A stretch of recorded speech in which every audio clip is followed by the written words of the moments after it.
In a letter dated 22 January 1870, Mazzini wrote to Pike. Now, Albert Pike is this high mason who wrote the manual, if you like, of Scottish Freemasonry. He said the following: "We must allow all of the federations to continue just as they are.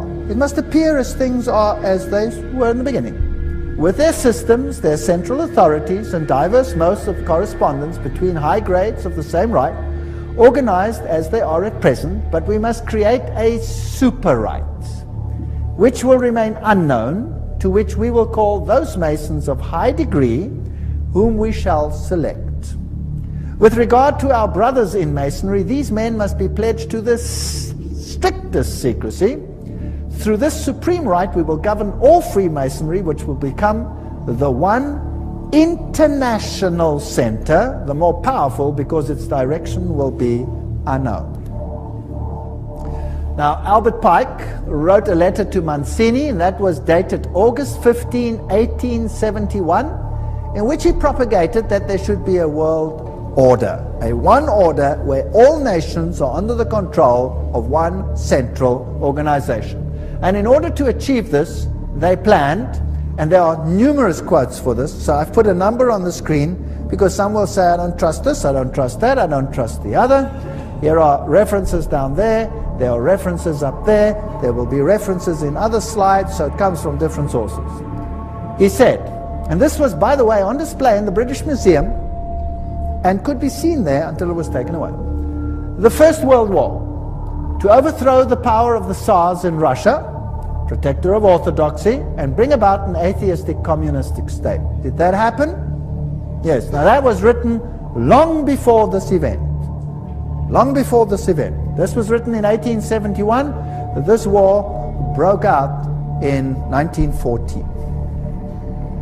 The Second World War, that's also written long before the event. To originate between Great Britain and Germany, to strengthen communism as antithesis to the Judeo-Christian culture, and bring about a Zionist state in Israel. Did it achieve this objective? Yes. In fact, after this war, Israel, in its present form, was reinstated under the protection of Britain. And then, interestingly enough, a Third World War, a Middle Eastern war involving Judaism and Islam, and spreading internationally. That's fascinating. Is that on the cards, or what do you think? Here, the police officers, FBI agents,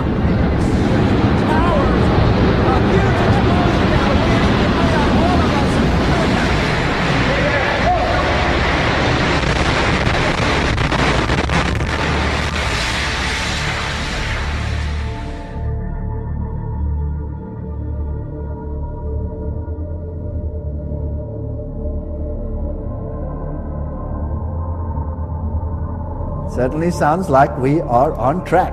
Well, here's another quote, just in case people don't like that quote. Mazzini with Pike developed a plan for 3 world wars so that eventually every nation would be willing to surrender its national sovereignty to a world government.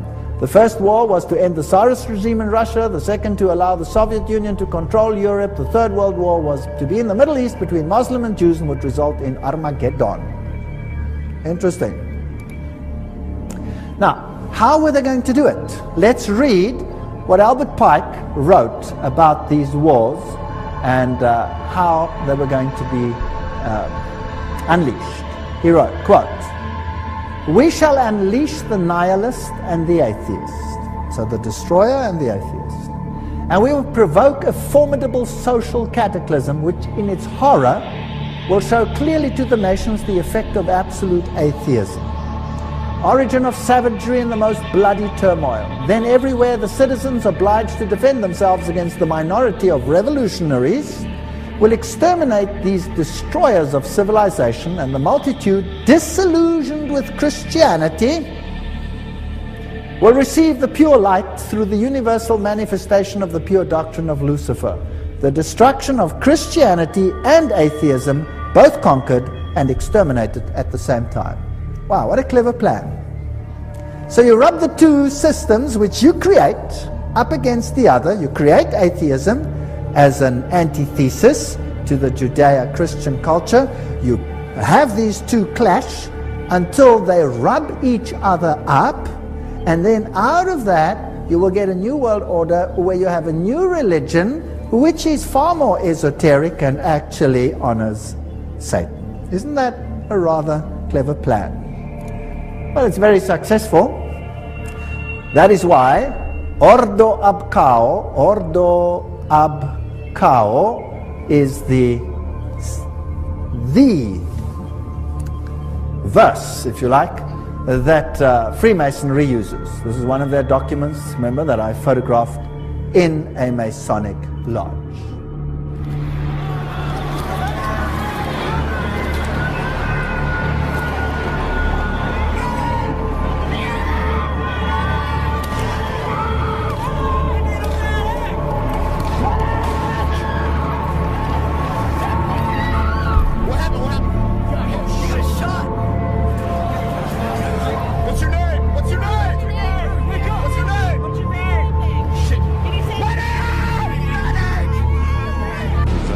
Over the last, we'll say, 2 years, but has been accelerating over the last several months to the extent that what Obama is planning on doing. I mean, Obama can see the writing on the wall. There's dissatisfaction, there's unemployment, there's people that are going hungry in this country, there's civil discord.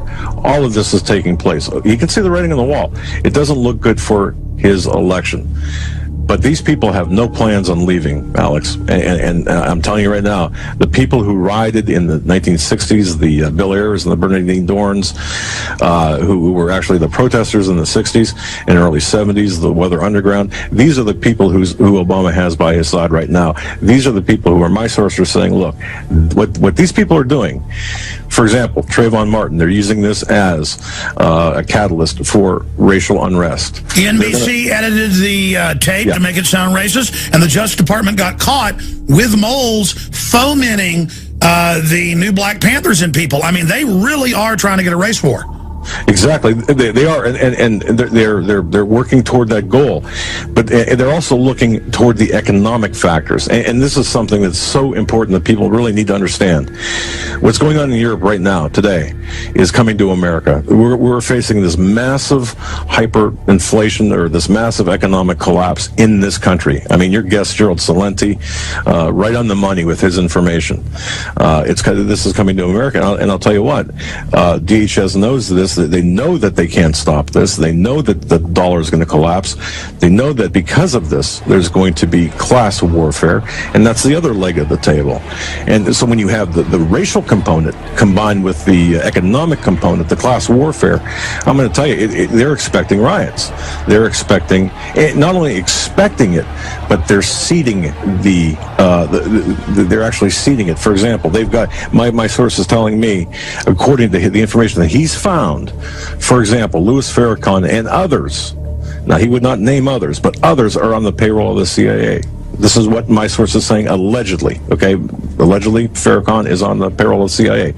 Why? For what purpose? Well, to enhance and to facilitate the discord, the racial discord in this country. That's what's taking place. But they know they can't stop the collapse of the dollar.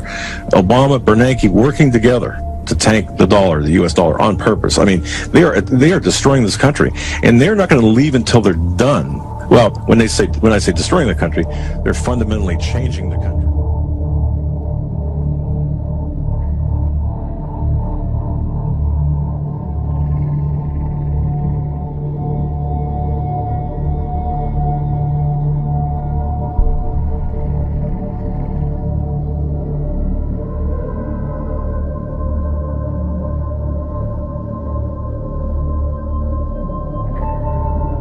Well, when I say destroying the country, they're fundamentally changing the country, of course, in the words of Obama, changing it to a Marxist society.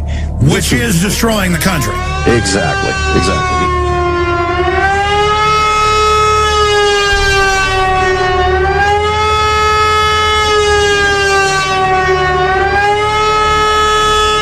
Here are your coffins, which you paid for with your tax money. There are millions of them waiting for you in different states across the country. Each coffin can hold 3 or 4 people, and most of you will be crammed into one right after martial law is declared in America. Your President George Bush is an important member of the Illuminati. The master plan of this satanic group of puppets is a new world order. Their goal is to kill 90% of the world's population so they can better control the rest of us, and they will start in America. They have already built many industrial ovens inside the FEMA death camps. These ovens will be used to get rid of the dead bodies.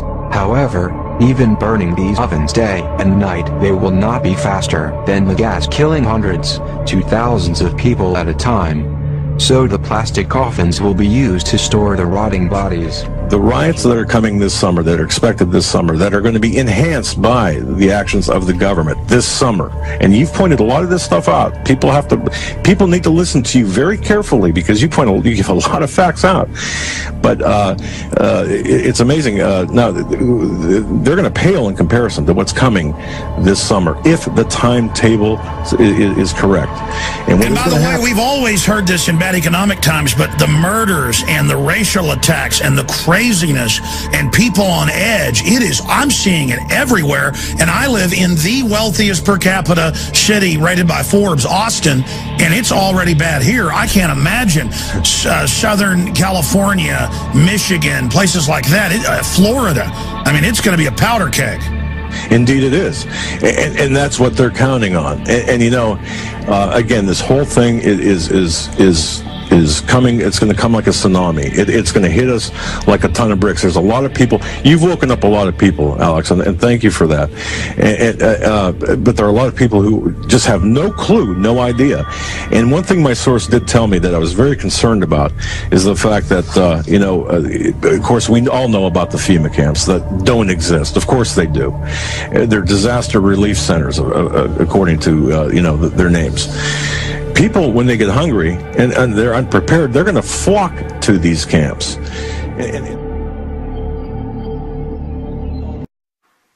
And this guy, Albert Pike, who was a Freemasonic god in America in the 1800s, Sovereign Grand Commander, Mother Supreme Counselor of the World, and all this stuff. They love their titles, these people. Pathetic. And he wrote this. This was in a book for Freemasons. Fictions are necessary to the people, and the truth becomes deadly to those who are not strong enough to contemplate it in all its brilliance. In fact, what can there be in common between the vile multitude and sublime wisdom? The truth must be kept secret, and the masses need a teaching proportional to their imperfect reason. That's what they do, is hoard the advanced knowledge and give us a fake version of reality. And Brzezinski talks about this area. He's been talking about this area for a long time. He calls it Eurasia. And he says that to control the world, in effect, in simple terms, you need to control Eurasia, this area of land that includes key places like Afghanistan, Iran, the places around the Caspian Sea, this great area of oil and gas reserves, like Georgia, where they've been having problems recently, Pakistan, and all this area, which so much of the world is now focusing on, is this area of the world going up into Russia. And Brzezinski seems to have a morbid genetic hatred of Russia for some reason, and that's what we're seeing. Because there are plans to use Israel and use the Jewish people in Israel to manifest a massive conflict which will lead to a third world war, which is what these guys are after. And Rahm Emanuel is the man who pulls the strings of Barack Obama, along with this guy, another Zionist, called David Axelrod. He was the guy that ran the whole of, masterminded the whole of the election campaign, both against Hillary Clinton and against John McCain. And it's Axelrod that is responsible for the words that appear on the teleprompter screens that Barack Obama reads. People are starting to call him the teleprompter president. It's so bloody obvious. That's why he never looks ahead. It's right, left, because that's where the screens are.